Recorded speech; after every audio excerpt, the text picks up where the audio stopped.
This is Dan Seifert with mobileburn.com, and today I'm taking a quick look at the Samsung Captivate Glide for AT&T. The Captivate Glide borrows a number of features from the older Galaxy S models from last year and the newer Galaxy S2 models that debuted this year. So let's take a look at the hardware and what we've got. For starters, we've got a 4-inch Super AMOLED display. This is not a plus display as seen on the Galaxy S2 models, but an AMOLED, straight AMOLED display as we saw on the older Galaxy S models. That means it is a pentile display. Let's see if my camera can focus here. But at 4 inches, it's really hard to see any sort of pixelation or jagginess. The screen itself is WVGA resolution, so it's 480 by 800 pixels tall. Below that, you've got 4 capacitive buttons for menu, home, back, and search.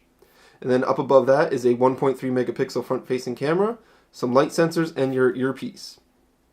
Taking a look at the side of the phone, you can see kind of what makes this different than the Galaxy S2 models that have been on the market this year, and that it features a slide-out keyboard, which we'll take a look at in a moment.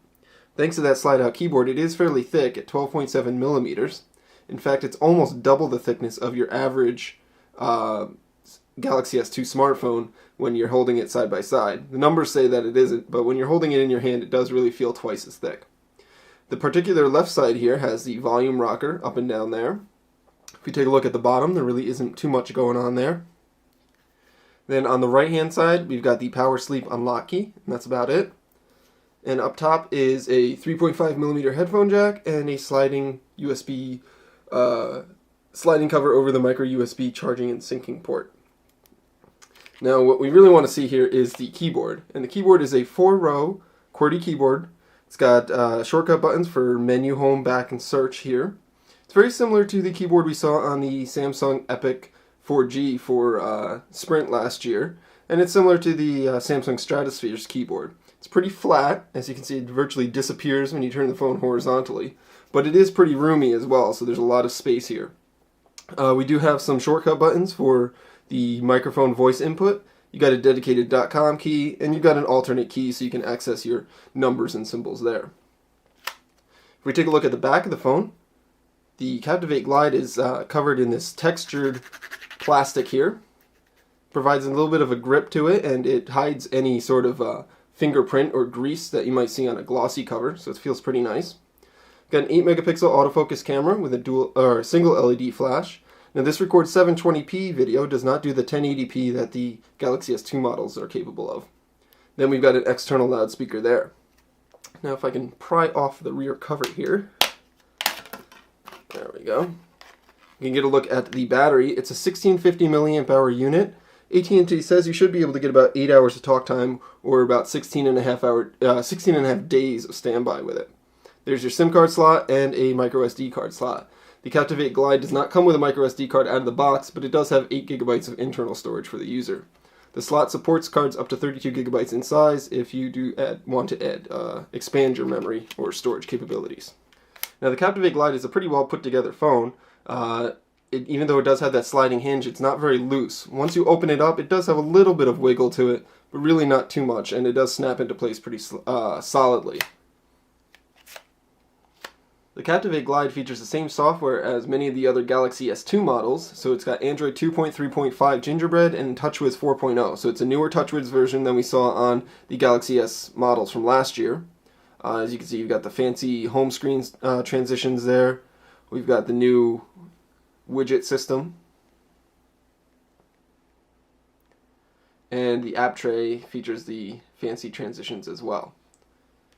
What is different about the Captivate Glide is that it's powered by a different processor than any of the Galaxy S2 models. Samsung decided to go with the NVIDIA Tegra 2 processor in this particular unit. It's got clocked about 1 gigahertz per core, it's a dual-core model, and it has 1 gigabyte of internal memory for application usage. It is pretty fast and responsive. I really haven't noticed any sort of lags or choppiness with the Tegra 2 processor, but it probably also is the reason why it only records 720p video as opposed to 1080p. The TouchWiz 4.0 software is exactly the same as what we've seen before. You've got shortcuts up at the top there for various settings such as Wi-Fi, Bluetooth, GPS, flight mode, and rotation.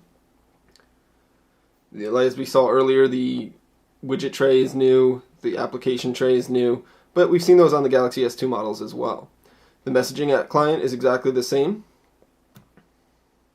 So you got a bubbled messaging client with conversation view. The email client is the same 2-pane email client that we saw on every other Galaxy S2 model. So we can turn on the side here and we can see the dual pane view.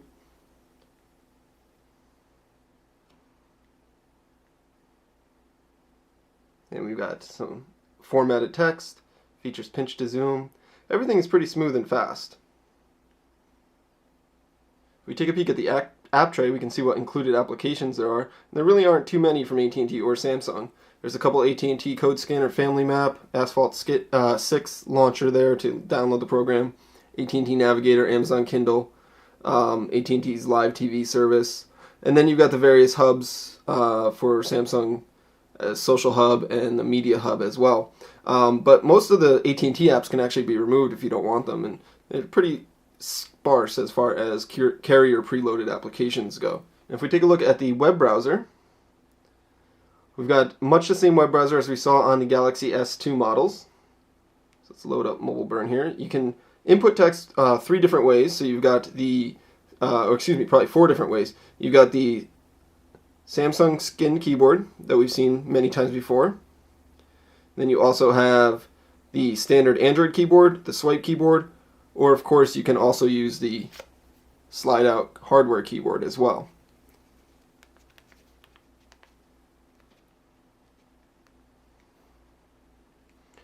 And here we can see it loaded up our mobile web page pretty quickly. If we jump over to the full site, you can see that that loaded pretty quickly as well. It's still loading a little bit in the background, but we're able to scroll around while it still loads.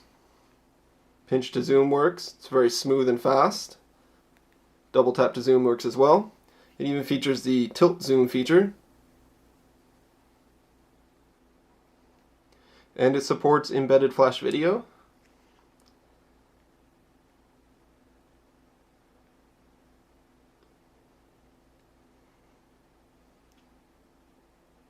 Hi, this is Russ Jeffers from mobileburn.com, and this is a sample video of the HTC Sensei.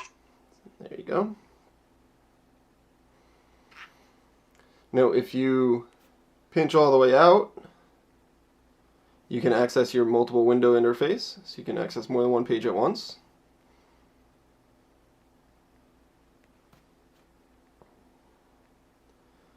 Let's load up an article here.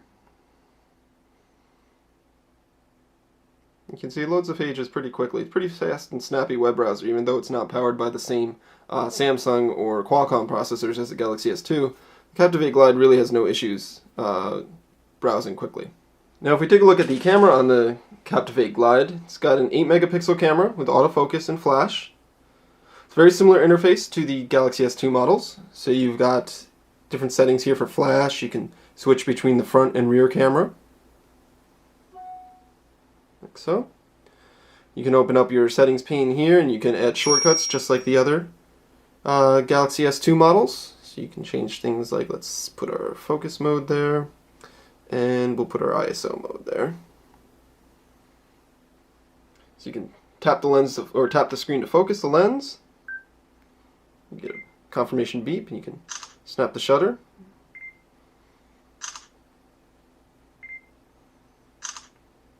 And then you can view your picture immediately afterwards. Pinch to zoom for more detail. Share it to various Android applications. Pretty typical there. If we snap over to the video recording mode, it records in 720p video, but it does not have continuous autofocus, and it seems to be a fixed focus video as well. Also conspicuously missing is Samsung's pause button, which normally lets you pause a video clip partway through and then resume it, but you only have a start-stop button with the Captivate Glide.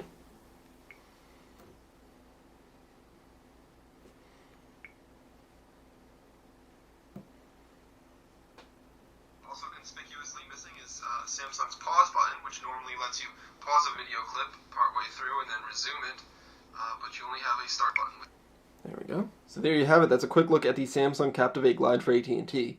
If you're looking for a Samsung Galaxy S2 but you really want a physical hardware keyboard, the Captivate Glide is probably the closest that you're going to get to it. It's powered by a dual-core 1 gigahertz NVIDIA Tegra 2 processor. Features 1 gigabyte of RAM. It's got a little bit smaller screen than other Galaxy S2 models at only 4 inches across, but of course it features that 4-row keyboard, which does make it a little bit different. It's about 12.7 millimeters thick, 147 grams in weight. Has an 8 megapixel autofocus camera with an LED flash on the back, but it only records in 720p video, so if you wanted 1080p, you will have to go with one of the other Galaxy S2 models.